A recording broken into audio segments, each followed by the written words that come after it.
ఇది గిన్ని కట్లు. అందుకే ఇప్పుడు సీఎం అంటే చీఫ్ మినిస్టర్ కాదు, కటింగ్ మాస్టర్.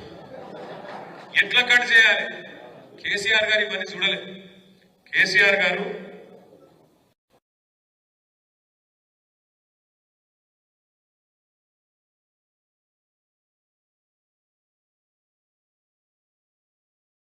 నీళ్లు తేవాలి, గోదావరి నీళ్ళని తేవాలి, కృష్ణ నీళ్ళని తేవాలి, సిరిసిల్ల లెక్క, మన వేములవాడ లెక్క, మన మానకొండూరు లెక్క, ఈ హుస్నాబాద్ లెక్క ఈ ప్రాంతం మొత్తం కూడా కరువు ప్రాంతంగా, మెట్ట ప్రాంతంగా పేరుపడ్డది.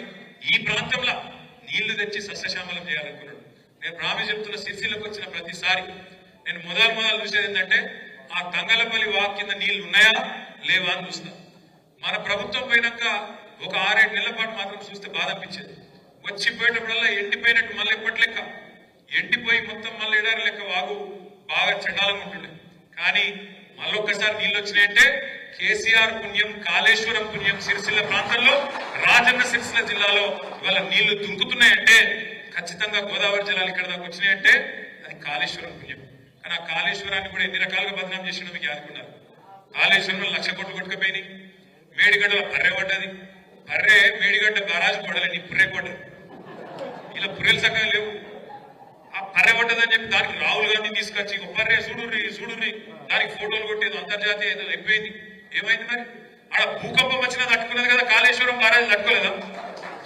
మొన్న భూకంపం వచ్చింది అక్కడ మేడిగడ్డ కాడ, ములుగు జిల్లాల కింద సమ్మక్క సారక్క బ్యారేజ్ కాడ భూకంపం వస్తే కూడా 5.3 రిక్టర్ స్కేల్ మీద నమోదైతే కూడా ఏం కాలేదు.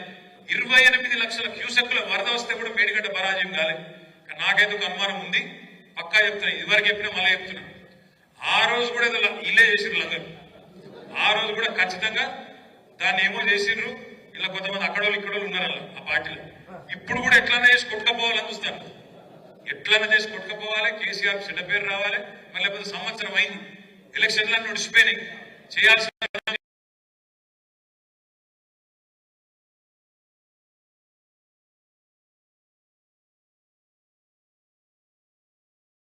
నీళ్లు మొత్తం చివరి పడి దాకా ఇవ్వచ్చు, ఎక్కడ కోదాడ దాకా ఇవ్వచ్చు కిందికి.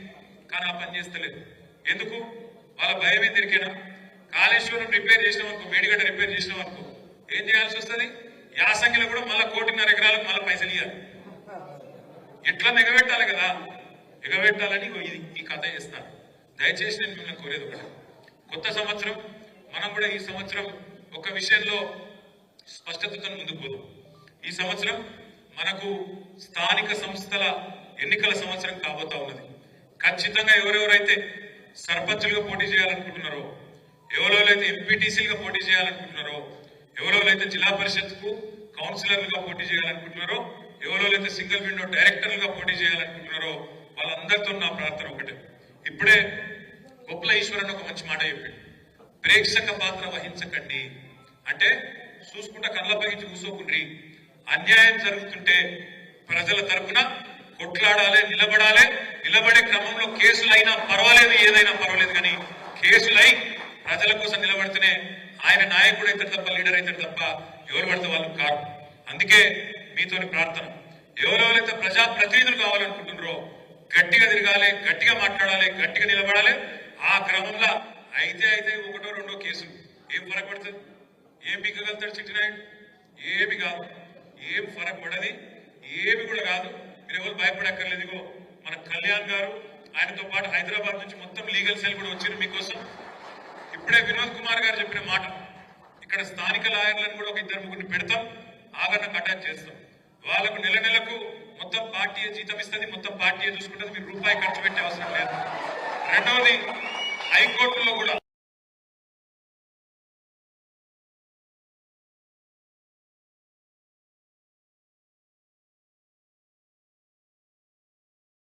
దావా వేస్తాం, కొట్లాడతాం, అవసరమైతే సుప్రీంకోర్టు దాకా కూడా వాళ్ళని వదిలిపెట్టాలనే మాట కూడా నేను మీకు విజ్ఞప్తి చేస్తాను.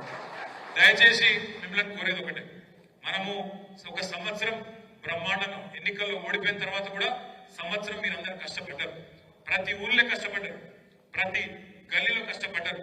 కాబట్టి పార్టీ ఇవాళ ఒక్క పిలుపు మీద కలిసినందుకే ఇంతమంది మీటింగ్ కాదు, ఏం కాదు, ఇవాళ ఒక్క మాట మీదకెళ్ళి, ఒక మెసేజ్ మీదకెళ్ళి ఇంతమంది మా తమ్ముళ్ళు మా అన్నలు వచ్చారు. ఇలా మనం అధికారంలో కూడా లేవు, నేను మీకు ఇవ్వగలిగేది కూడా ఏం లేదు, మీకు తెలుసు, నాకు తెలుసు. అయినా ఇంత అభిమానంతో పార్టీ అంటే ఇంత ప్రేమతో కేసీఆర్ గారి మీద ఒక అనురాగంతో మీరు అందరూ వచ్చినారు. బాక్సింగ్ చేసిన బాక్సింగ్ లో ఒక మాట చెప్తారు, మనం ఎంత గట్టిగా పంచి కొడతాం అన్నది కాదు, మనం ఎంత గట్టిగా అవతల దవడమిగిలి గుద్దాం అన్నది కాదు, వాడు అవతలోడు ఎన్ని గుద్దినా కింద పడ్డా లేచి నిల్చొని కొట్లాడేటోడే నిజమైన వీరుడు, నిజమైన పోరాట యోధుడు. వాళ్ళు కొట్టిండ్రు, ఈ సంవత్సరంలో వాళ్ళు మనం కొట్టిండ్రు, ఒక 5-6 దెబ్బలు కొట్టిండ్రు. ఒకటి, అసెంబ్లీ ఎన్నికల్లో స్వల్ప తేడాతో ఓడిపోయారు. అనుకోకుండా అతి విశ్వాసం అనండి, కొన్ని చిన్న పొరపాట్లు అనండి జరిగినాయి, కాదంటలేదు. మనం కూడా మనుషులమే, చిన్న తప్పులు జరుగుతాయి, చిన్న పొరపాట్లు జరుగుతాయి. జరిగినప్పుడు ఓటమి జరిగింది. వెంటనే మన సారుకు, మన కేసీఆర్ గారికి తుంటి ఎముక విరిగి 3 నెలల పాటు ఆయన కూడా తిరగలేని పరిస్థితి వచ్చింది. అటంక వెంటనే లేచి పంటలు ఎండిపోతున్నాయంటే, ఈ సన్నాసులు నీళ్లు ఇడిస్తలేరంటే కేసీఆర్ గారు అంత ఇబ్బందుల్లో కూడా బయలుదేరి నల్గొండ, వరంగల్, కరీంనగర్ దాకా, మన సిరిసిల్ల దాకా కూడా తిరిగి ఆ బస్సు యాత్రలో భాగంగా తిరిగింది. ఆ తర్వాత కృష్ణా నది మీద పెత్తనం మొత్తం తెలంగాణ ప్రభుత్వం కేంద్రానికి అప్పచెప్తున్నది అంటే నల్లగొండలో భారీ బహిరంగ సభ పెట్టి గర్జిస్తే దెబ్బకే లేదు మేము అప్పచెప్తలేం, తప్పు చేసినామని చెప్పలేసుకున్నది కాంగ్రెస్ ప్రభుత్వం. ఆ తర్వాత పార్లమెంట్ ఎన్నికలు వచ్చినాయి. సరే, ఈ పార్లమెంట్ అప్పుడు ఒక విచిత్రమైన పరిస్థితి ఉండే దేశంలో. మరి ఏ కారణం చేతనో కొంతమంది మంచి వాళ్ళకు కూడా కాదనుకొని ఇద్దరు అటు 8 ఇటు 8 ఇచ్చారు. కాంగ్రెస్ కి 8 ఎంపీలు, బీజేపీకి 8 ఎంపీలు. వాళ్ళు 8 వీళ్ళు 8 ఉన్నారు. కానీ ఇప్పటివరకు సంవత్సరం అయింది, వచ్చింది మాత్రం తెలంగాణ గుండుస్తున్నాం. అందరికి అర్థమైంది. ఎట్లయితే ఇవాళ చంద్రబాబు నాయుడు గారు, నితీష్ కుమార్ గారు 10-12 మంది ఎంపీలతో కేంద్రంలో చక్రం తిప్పుతున్నారో, తప్పకుండా రేపు మళ్ళొక్క రోజు వస్తుంది. కేసీఆర్ గారే దేశంలో ఉండే ప్రభుత్వాన్ని కూడా శాసించే రోజు తప్పకుండా వస్తుంది. మళ్ళా మన ఎంపీలు కూడా మనం గెలిపించుకుందాం ఈసారి తప్పకుండా. ఆ విషయంలో కూడా ఆ రోజు కొంత మనకు నష్టం జరిగింది. ఆ తర్వాత మనం గెలిపించిన ఎమ్మెల్యేలు ఒక 10 మంది పోయినారు. ఇట్లా ఈ సంవత్సరంలో చాలా దెబ్బలు తిన్నాం. కానీ ఎంత దెబ్బ తిన్నా, ఎన్ని రకాలుగా ఇబ్బంది పడ్డా, ఒకటి మాత్రం పక్క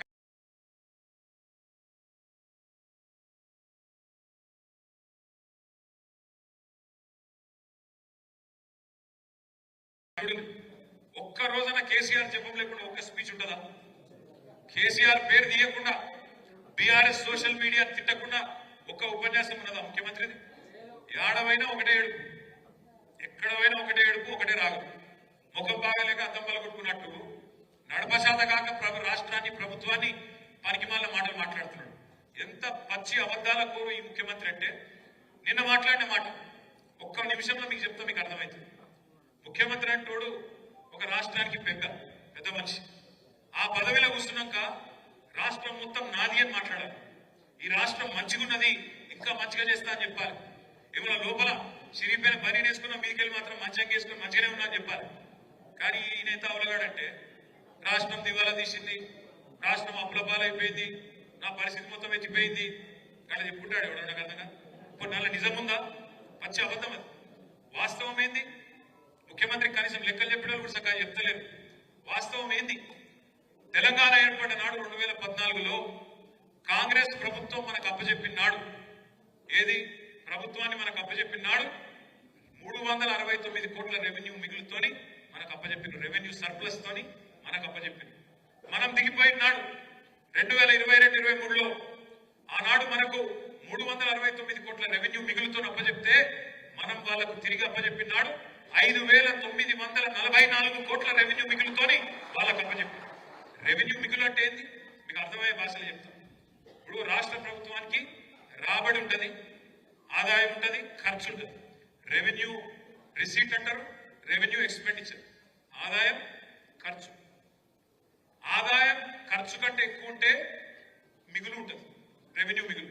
ఆ ఖర్చులు ఏమేముంటుంది రెవెన్యూ ఎక్స్పెండిచర్లో?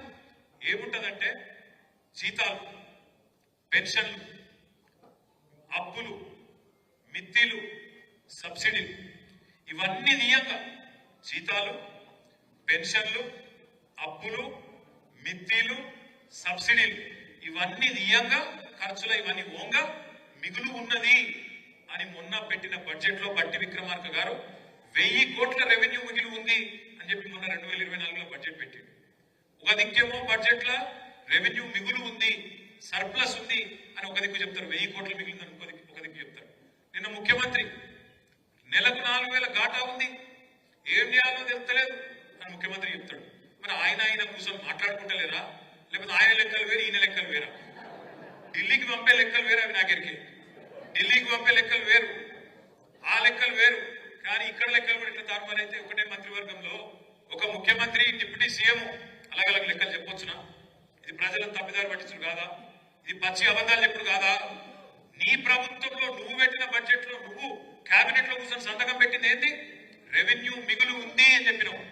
అన్ని ఖర్చులు పోను, జీతాలు ఇయ్యంగా, పెన్షన్లు ఇయ్యంగా, మిత్తిలు గట్టంగా, అప్పులు గట్టంగా, సబ్సిడీలు ఇయ్యంగా 1000 కోట్లు మిగులుందని నువ్వే చెప్తావు. మళ్ళీ ఇంకో దిక్కేమో నెలకు 4000 ఘాటా అవుతుందని చెప్తావు. ఆయన అబద్ధం ఆడుతున్నా, నువ్వు అబద్ధం ఆడుతున్నావు.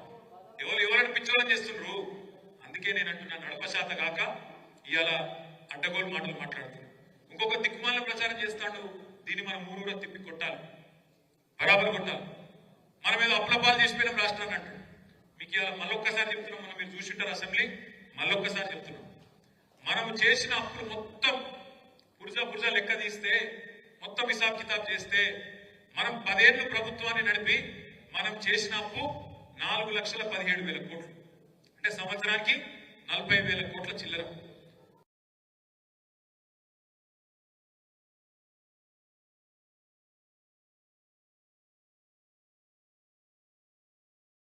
$37,000 కోట్లు.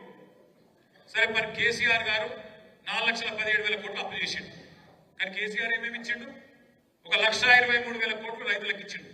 రైతు బంధు ఇచ్చిండు, పెట్టుబడి ఇచ్చిండు, లోన్లు ఫేవర్ చేసిండు. కేసీఆర్ గారు ఆ పని చేసిండు. 24 గంటల కరెంట్ ఇచ్చిండు కేసీఆర్.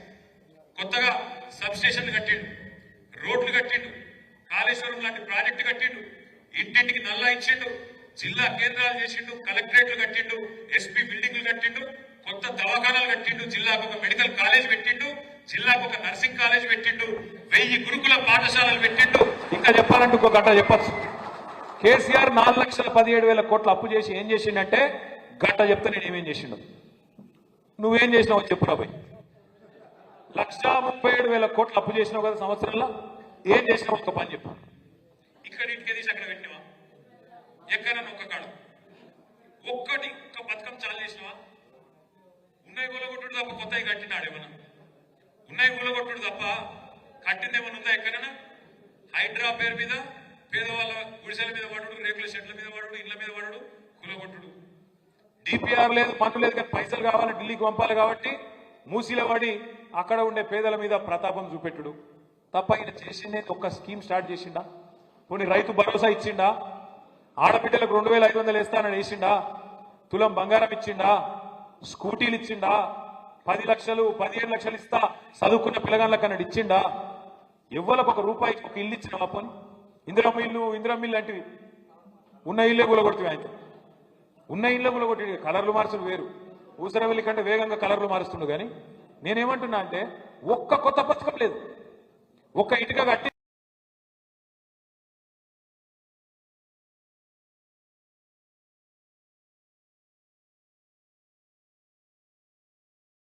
కోట్ల రూపాయలు ఢిల్లీకి పంపుట్ల బిజీగా ఉన్నాడు ఈ ముఖ్యమంత్రి. అలా తెలంగాణ కాంగ్రెస్ పార్టీకి ఏటీఎం అయింది. ఏటీఎం అంటే ఇరికేనా? ఎప్పుడు కావాలంటే అప్పుడు పోవాలి, కార్డు గీకాలే, పైసలు గుంజాలి. సేమ్ తెలంగాణ పరిస్థితి ఇలా కాంగ్రెస్ లో గట్లే అయిపోయింది. ఎప్పుడు కావాలంటే అప్పుడు రేవంత్ని విలువాలి, గీకాలే, పైసలు పోవాలి, గట్ల అయిపోయింది. ఇవాళ తెలంగాణ కాంగ్రెస్ కేమో ఏటీఎం అయిపోయింది. కానీ తెలంగాణలో పరిపాలన ఎట్లయిపోయింది? పిచ్చోని చేతిలో రాయి లెక్క అయిపోయింది. ఎప్పుడు ఎవరిని కొడుతున్నా తెలియదు. సిమెంట్ ఫ్యాక్టరీ పెడతా అంటాడు అదాని సిమెంట్ ఫ్యాక్టరీ ఎడబెడతా అంటాడు.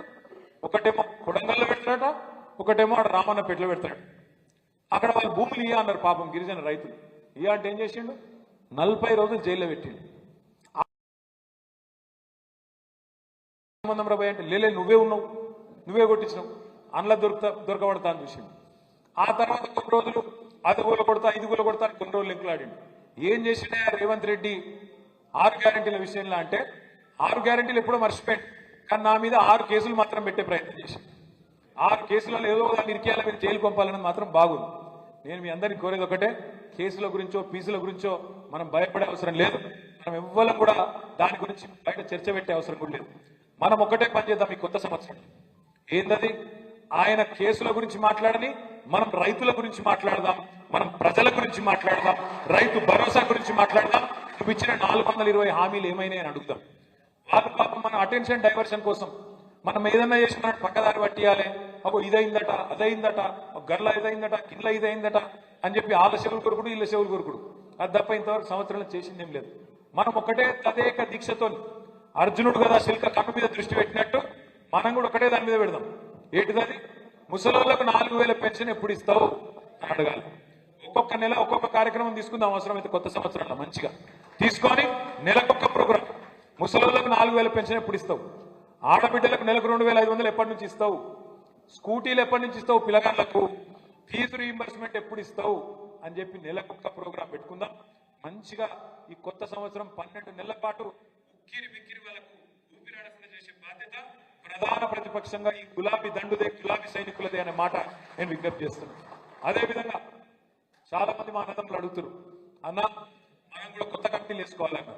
తప్పకుండా నేను ఈ సంవత్సరం మీ అందరికి మాటిస్తున్నా, తొందరలో సభ్యత్వ నమోదు కార్యక్రమం కూడా స్టార్ట్ చేసుకుందాం. మంచిగా బూత్ కమిటీ నుంచి వార్డు కమిటీ, గ్రామ కమిటీ, మండల కమిటీ, పట్టణ కమిటీ, నియోజకవర్గ కమిటీ, జిల్లా కమిటీ,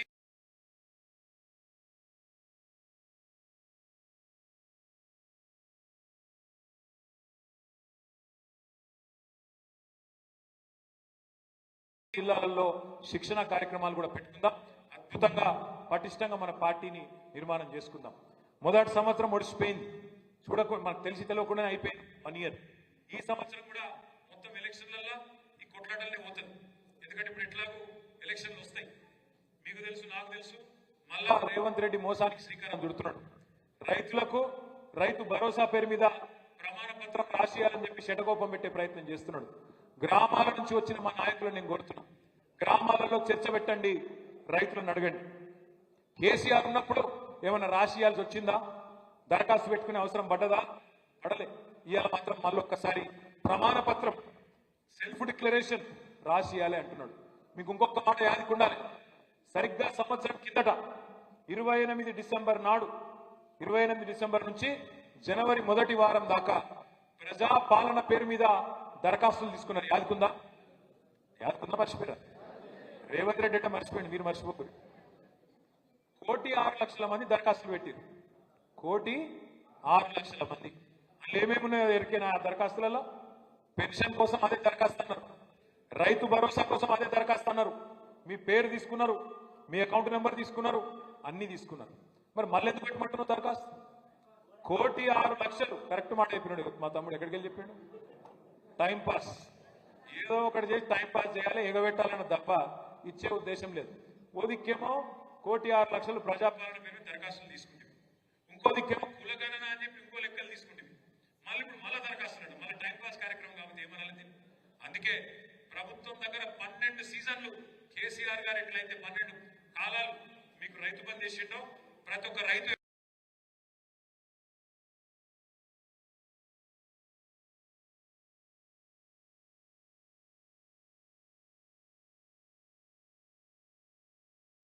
ఎన్నికలకు ముందు ఏమన్నాడు? 22 లక్షల మంది కౌలు రైతులు ఉన్నారు తెలంగాణలో, వాళ్ళందరూ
2 నెలలు ఎగ్గొట్టిండా?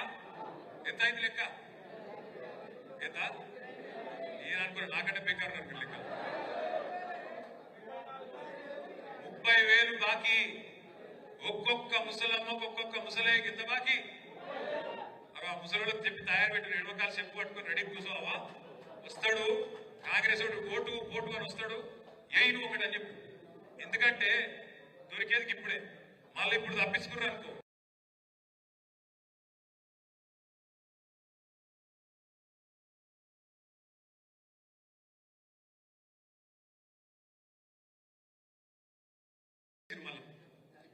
ఆడోళ్ళకి ఫ్రీ అంట, మగోళ్ళకి డబల్ అంటే ఏం పడిందన్న? ఆడోళ్ళకి ఫ్రీ, వాళ్ళ భర్తలకు డబల్. ఏమున్నా చెప్పిగా ఈ కిసలకి వెళ్ళిపోతుంది, ఈ కిసలకి వెళ్ళిపోతుంది. అంత రేటు కదే కదా అక్కడుంటుంది కదా కాంగ్రెస్ తో. అందుకే చెప్తున్నా, అరిచేతుల స్వర్గం చూపెట్టడం ఎవరిని నమ్మద్దు. వాడు కేసులు పీసులు రాస్తాడు. ఇక ఏం రాసిన పేపర్ వాడు సిరిసిల్లలో ఏదో భారీ కుంభకోణం, నీ పొద కుంభకోణం. ఏ కుంభకోణం జరగలే, ఏ లంబకోణం జరగలే. ఇక్కడ ఎవరో ఒకరు ఇద్దరు అవలగాళ్ళు, ఎవరో ఒకరిద్దరు అవలగాళ్ళు. అది కూడా చెప్తున్నాను నేను. కేవలం ఇవాళ అధికారం వచ్చిన ఒక కొత్త ఇదిలా 2-3 కేసులు పెట్టించి ఏదో పైశాచికానందం పొందుతాం అనుకుంటారు. మన చేతిలో 4-5 సార్లు ఓడిపోయినాక పాపం కొద్దిగా మధ్యస్థిమితం తప్పి దివాళ పనులు చేస్తారు. ఆడ పైన ముఖ్యమంత్రి ఎట్లున్నా ఇక్కడ ఈ అవలగాళ్ళు కూడా గట్లే ఉన్నారు. నేను వాళ్ళందరికీ ఒకటే చెప్తున్నా, మీకు కూడా ఒకటే చెప్తున్నా. ఇవాళ మిమ్మల్ని ఏ ఊర్లో ఏ మండలంలో ఎవడెవడు సతాయిస్తుండో మంచిగా రాసి పెట్టుకోండి. వాళ్ళకు మిత్తితో సాగించే బాధ్యత నాకు. నేను ఇదేదో ఉత్తగా చెప్తలేను. నేను కూడా అన్ని రాసుకుంటున్నా. అసెంబ్లీలో కూడా ఎవరెవరు ఏం మాట్లాడుతున్నారో కూడా నేను కూడా రాసుకుంటున్నా. మీరు కూడా రాసుకోండి. బరాబర్ చెప్తున్నా. వీళ్ళు ఒక్కొక్కరు టైం వస్తుంది, మళ్ళా వస్తుంది. ఎందుకంటే ప్రజలకు ఆల్రెడీ అర్థమైంది. దేశపతి శ్రీనివాస్ గారు మొన్న ఇక్కడికి వచ్చిండు దీక్షా దివసం. ఒక మంచి కథ చెప్పిండు మీకు యాదకుండా. నేను మళ్ళొక్కసారి కథ చెప్తా, మీరు వినుండ్రి. అది తిన్నాక మనం పని చేసుకుందాం, ఆ తర్వాత భోజనానికి పోదాం. ఒకసారి ఒక జంగల్ అడవిలా, మరి పేద అడవి, ఇప్పుడు ఒకప్పుడు మన కొండరావుపేట అడవి లేక పేద అడవి, అది కూడా అసలు అడవిలా చాలా రకాల జంతువులు ఉండేది. అక్కడ సింహం ఉండేది. సింహం ఆ అడవికి రాజు. అయితే సింహం కొద్దిగా డల్ అయింది. ఎందుకో వయసు మీద పడ్డదో ఇంకోటి డల్ అయింది. కొద్దిగా డల్ కాగానే కొత్త రాజు ఎవరు అని చెప్పినాడు.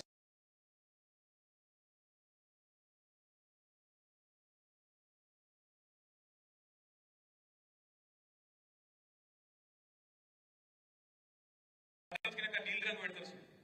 ఆ నీళ్ళు రంగు పెద్ద బకెట్ ఉండేనాడు. ఆయన నక్కువ బకెట్లో పడ్డది. బయటకు వచ్చేవారు మొత్తం నీలం కలర్ లో మారిపోయింది. ఉరికింది జంగలకు, ఉరికింది కొండరావుపేట జంగలకు పోయింది. పోయే వరకు అన్ని జంతువులు పరిశాన. ఇది కొత్త జంతువు వచ్చింది, స్వర్గంకి వెళ్ళి వచ్చిందా, యాడికెళ్ళి వచ్చింది, ఇది నాగమాగం అయినాడు. అయినాక వాడు అప్పుడు నక్కకు అర్థమైంది, అబ్బా ఇదేదో కథ మంచిగానే ఉంది, నేను కొత్త కనబడుతున్నా వీళ్ళందరికీ. అక్కడ రారాజేమో కొద్దిగా ముసలాయన అయ్యిండు, కొద్దిగా పెద్ద మనిషి అయ్యిండు. కాబట్టి ఆయన కొద్దిగా రెస్ట్ తీసుకుంటాడు. ఇక నాకు సందు దొరికింది, ఇప్పుడు నేను ఏది పడుతుంది అని చెప్పచ్చు అని చెప్పి, నేను దైవాంశ సంభూతుని, నాయనేమి కొత్త రాజు అని చెప్పి చెప్తే పాపం అందరూ కూడా కరెక్ట్ వీడితో కొత్త విచిత్రంగా ఉన్నాడని చెప్పి ఆయన కూర్చోబెట్టి తీసుకపోతే ఏమైంది, 4 రోజులు నడిచింది సినిమా. నడిచింది. ఇక రోజు ఇటుకుడు అటుకుడు, ఇటు దుంకుడు అటు దుంకుడు, పని చేసుడు లేదు, మన లేదు. ఆయనతో ఒక రోజు ఏమైంది, ఆయనతో అన్ని జంతువులు కలిసి మీటింగ్ పెట్టుకున్నాక ఈ నక్క కూడా వచ్చింది, నీలం రంగు నక్క. పుసుకున్న అయితే ఏమైంది, వాన పడితే ఏమైంది, రంగు మొత్తం పోయింది. రంగు పోయినాక నక్క సంగతి ఏమైంది, ఈ పలిగింది, మళ్ళీ ఉరికించింది. సేమ్ టు సేమ్ ఇదే కథ తెలంగాణలో కూడా ఇలా జరుగుతుంది. ఒక నీలం రంగు నక్క, ఆ నీలం రంగు ముసలి నక్క కాంగ్రెస్. ఆ నక్కను మళ్ళొక్కసారి నమ్మి మోసపోయినాం. కానీ ఏం పర్వాలేదు, అప్పుడప్పుడు జరుగుతాయి. మనకు కూడా మంచి జరిగింది, మనం బాధపడేది కూడా ఏం లేదు. 5 ఏళ్ళు మనం కూడా అధికారానికి దూరం అయితే, మనం కూడా ఏమైనా చిన్న పొరపాట్లు చేసింటే వాటిని మనం కూడా సరిదిద్దుకునే అవకాశం మనకు దక్కింది. అట్లాగే ప్రజలకు కూడా అర్థమైంది. ఎలక్షన్ల ముందు నేను ఒకటి విన్నా, ఆడాడ ఇంటుంటి నేను ఏమని కొంతమంది మాట్లాడుతున్నారు, మనం లోట్లకు పోతే ఏం కేసీఆర్ ఇంట్లోకి ఇస్తుండా అన్నాడా లేదా? మరి ఇప్పుడు రేవంత్ రెడ్డి ఇంటి పొలం అమ్మిస్తాడు, అప్పుడు అది కూడా తెలియదు కదా. ఒక్క చెప్పాలి,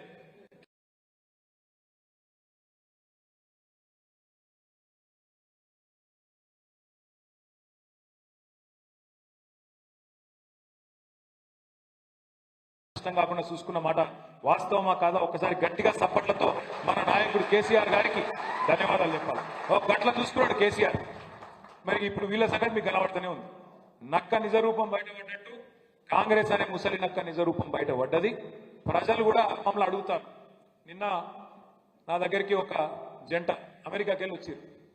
అమెరికాలో వాషింగ్టన్ డీసీలు ఉంటారు. వాళ్ళు పిల్లలు తీసుకొని సెలవులకు వచ్చారు. డిసెంబర్లో కలిసిపోతాం, ఫోటో దిగిపోతామని వచ్చారు హైదరాబాద్. వచ్చినాక మాట్లాడుకుంటా ఆ అమ్మాయిది మన చొప్పదండి కాన్స్టిట్యున్సీ మల్యాల అన్నాడు. అన్న బాగున్నారా, అంత పాత కరీంనగర్లు ఎట్లున్నారు, అట్లా ఇట్లా అని మాట్లాడుతుంది అమ్మాయి. నల్గొండ పిల్లగాన్ని చేసుకున్నది. పిల్లలకి అమెరికా వాళ్ళు వల్ల అక్కడనే పుట్టిరు, అన్నీ పెరుగుతాను. ఆ అమ్మాయి అంటాను, అన్న వాస్తవం చెప్తున్నానే, నిజంగా బాధ అనిపిస్తుంది. ఈ సంవత్సరం చూస్తేనే ఇట్లా అనిపిస్తుంది, ఎట్లా పిచ్చోని చేతులు రాయిపోయినట్టుంది తెలంగాణ అనుకుంటే ఏమంటాను తెలుసా. నన్ను పాప అమ్మాయి అమాయకంగా అడిగింది, అన్న ఏం చేయరాదా, ఏం చేయాలని నేనన్నా. ఏం చేయాలమ్మా అని నేనన్నా. ఏం చేయరాదా, ఏమన్నా చేసి ఏం చేయరాదు తల్లి, ఇంకో 4 ఏళ్ళు. ఎందుకంటే ఒక ఓటు తప్పు, ఒక ఓటుకు శిక్ష, ఒక తప్పు ఓటు వేస్తే శిక్ష ఎంత, 5 ఏళ్ళు. అందుకే నేను మిమ్మల్ని కోరేది, జెడ్పీటీసీ, ఎంపీటీసీ, సర్పంచ్ ఎన్నికల్లో కూడా ఆ రోజు ఎమ్మెల్యే ఎన్నికలైన తప్పు ఈసారి కాకుండా చూసుకునే బాధ్యత మీది, నాది, మనందరిది. పార్టీ మీకు సంపూర్ణంగా అండగా ఉంటుంది. ఎవరెవరైతే కొట్లాడతారో వాళ్ళకు అన్ని రకాల సహకారం, వాళ్ళకు అన్ని రకాల పూర్తి బ్యాకప్ నేనుంటా, సహకారంగా నేను నిలబడతా. సిరిసిల్లలో గ్రామాన, మన సిరిసిల్ల జిల్లాలో గ్రామాన గులాబీ జెండా ఎగిరేటట్టు చూసుకోవాల్సిన బాధ్యత మనందరిది. తప్పకుండా కలిసికట్టుగా కదం దొక్కుదాం. నీరసపడే అవసరం లేదు, కేసులకు భయపడే అవసరం అంతకంటే లేదు. మీరు టీవీలు చూసి, పేపర్లు చూసి వాడు తాటికాయంత అక్షరాలతో రాయంగానే మీరు ఆగం కాకుర్రి.